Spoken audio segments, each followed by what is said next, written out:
করা, একটা মানুষকে তুচ্ছ তাচ্ছিল্য করা, যেটা আদৌ ঠিক না।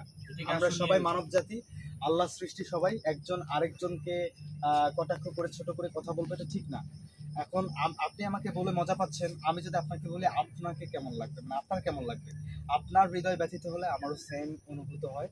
সো এই দিকটা খেয়াল রেখে মানুষকে সম্মান দেওয়া উচিত, এটা আমি বলবো। আচ্ছা আচ্ছা, আমরা শেষ করবো এখন। ওই যে ঢাকায় কিছু কথা আছে যে ঢাকায় থেকে গ্রামে আসার পরে সেই কথাটা আমরা শেষ করবো। আচ্ছা, না তার আগে বলি, আপনি প্রশ্ন করেছিলেন যে জায়েদ খানের ছবি এবং আমার ছবির ব্যাপারটা। তা আমার ছবি আসলে জানি না কেউ করছে কিনা, হয়তো ভালোবেসে কেউ করতেও পারে, তবে আমাকে ইমপ্রেস করার জন্য আমার ইনবক্সে পাঠাইছে যে ভাইয়া এই যে আপনার জন্য এটা করলাম, বা এমন কিছু আই লাভ ইউ, এইসব হয় না এ পর্যন্ত, কেউ করে না এই পাগলামিটা। হ্যাঁ, আমার স্ট্যাটাস সবাই জানে, সো এটা নিয়ে আপনি খুব হাই লেভেলে ওই স্ট্যাটাসের কথা বলিনি ভাইয়া, আমি যে ম্যারিড এই স্ট্যাটাস। সো আমার একজন আছে, এই জায়গায় আরেকজনের এন্ট্রি করা পসিবল না। সো এইটা সবাই যখন জানে, আমার পেজে, টিকটক আইডিতে, ইউটিউবে সব জায়গায় ভিডিও আপলোড করা আছে, আমার বউ সহ দ্বিতীয় অ্যানিভার্সারি যখন আমরা পালন করি, সেই ভিডিও স্পষ্ট বলা আছে কারো সুযোগ নেই, এক নারীতে আসক্ত, মানে অন্য নারীর সুযোগ কোনো সুযোগ নাই, এর সুযোগ নাই। আমি বলবো সুযোগ রেখে লাভ কি, আর সুযোগ থেকেও কাজ নাই ভাই।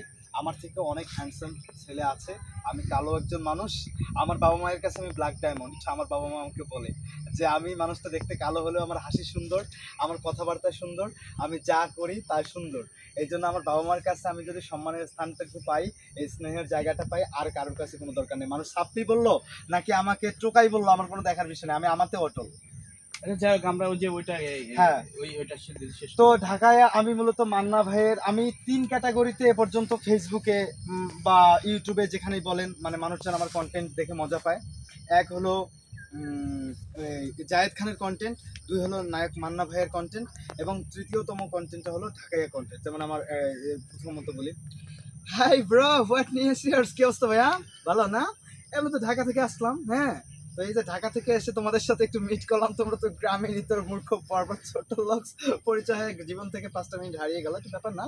তো অ্যাকচুয়ালি ভাইয়া, may I go to the forest afternoon to the night, actually I am pregnant.